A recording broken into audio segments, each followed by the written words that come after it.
Hey guys, it's Chris from Smithy Finance. This is the midday market report for February 3rd. And boy, we had quite the weekend. We saw a real crypto crash happen yesterday, Sunday night when I went to bed. There was loads of cryptos, the smaller coins, Cardano and a few other, or many others, down 30%. Even now, we've got the Trump coin is at 18. It had been at 80 not long ago, like 2 or 3 weeks ago. And it was kind of scary, right? We didn't know how the market would react. The futures were down big, New York down 600 or so, and we did have a very weak opening. It's actually really instructive to look at the bad days. We had one last Monday, right, when that DeepSeek thing came out, and I sat here and and everything was down, and here we are again through a Sunday night and into a Monday. Things are much calmer now. We've got the Dow down 118 and the NASDAQ down 234. The Dow was down 600 and change this morning, and the NASDAQ, I don't know, was 600 points, 550, something in that range.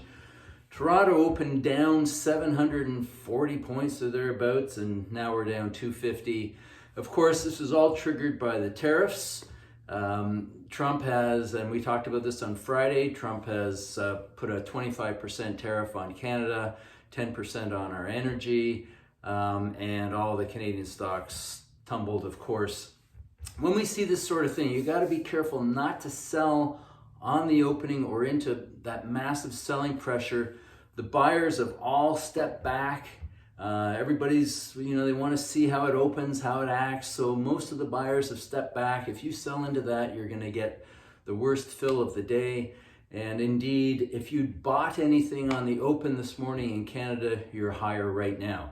So that's really instructive. It's also very instructive to see which stocks and which sectors do comparably well during a slam down. And of course, last night, gold and silver were down at the beginning of the futures session, but they were up a lot this morning. I think gold was up maybe 35 and silver was up 50 cents. It's come off a little bit since then. We have had a truce, 1 month truce between Mexico and the US, where the tariffs have been delayed for a month. We'll see what our guy here in Canada can do. We've been, trying to slap tit for tat tariffs, but we're tiny and they're huge. So far better to reason and try to work things out.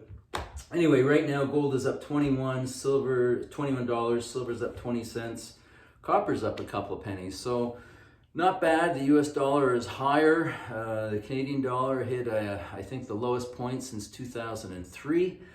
So pretty ugly. I mentioned the cryptos, and it is really interesting to see what the various, the relative performance. And for example, right now, we've got the, sorry guys, we have EBIT, which is the Canadian ETF for Bitcoin. It's down 1.9%. So that's since Friday's close. So lots happened. It's down 2%. Big crypto crash, and Bitcoin's right now down 2%. It was down 7 at the worst. Now it's down 2%. And Ethereum, which you can call the second biggest crypto, is down 18% from Friday's close. So don't mess around. I am a Bitcoin maxi. That's the only way to play this game.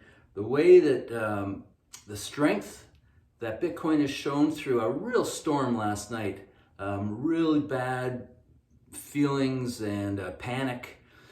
We did get all the way down to, I think, 90 or 91,000 US, and right now we're at 99. The other cryptos have recovered as well, but quality, stay with the Bitcoin. And I think, if Bitcoin can survive such a storm so well, I think it just shows you the strength of it.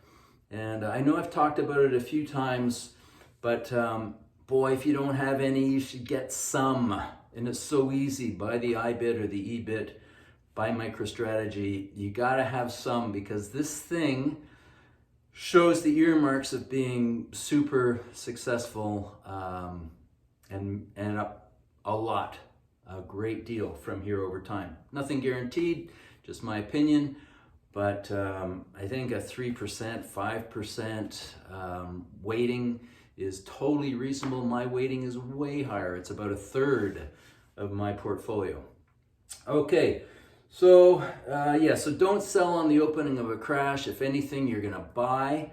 I did sell a couple of stocks on the opening, but they were flat.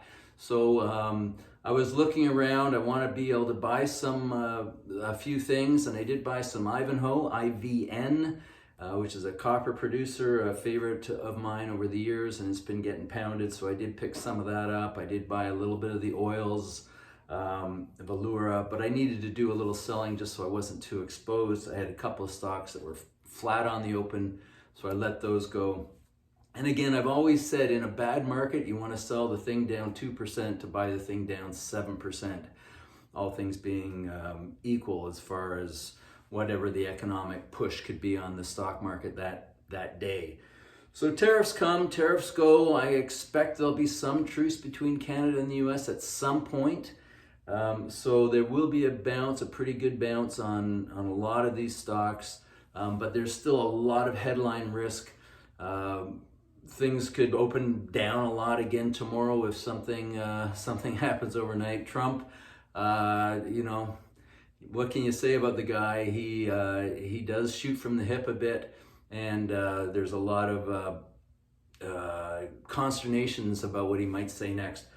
But look, it's all good fun, right? We've got to stay calm. As I said yesterday, you stay calm. You never sell into a panic. If anything, you look to buy the panic, and if you do have to sell some, wait for that initial crunch and then a little bit of a bounce. And if you really are hurting inside and you want to sell in the open, sell a little bit, okay? And look to sell the more at 11 o'clock or later, after that first flush is finished and there's a little pump. So, okay, that's all I've got for now. I meant to make a longer form video yesterday on some of the things I've learned in my 41 years of trading. I may get to it tonight. I may not, guys. If I do, I'll put it out. If not, it'll come sometime this week. All right, thanks for tuning in. Keep it going. I'll see you in the next one.